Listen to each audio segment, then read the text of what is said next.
Are you tired of hunting for the signature settings in Zoho Mail?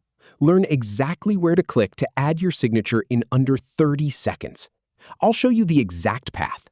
Settings, sidebar, signature, plus icon, name it, and save. Follow along. Start by clicking the Settings icon in the upper right corner of your Zoho Mail screen. Then, in the left sidebar that appears, scroll down until you see the Signature option. Go ahead and click on Signature to open the signature settings. Now, click the plus icon to create a new signature.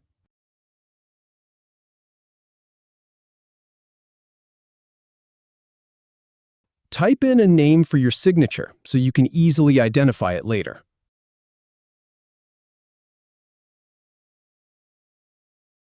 Once you're done typing your signature, click Save to apply it. If you have any feedback or if any info is inaccurate, please leave a comment below. We'll do our best to answer or redo the video if needed. Thanks for watching.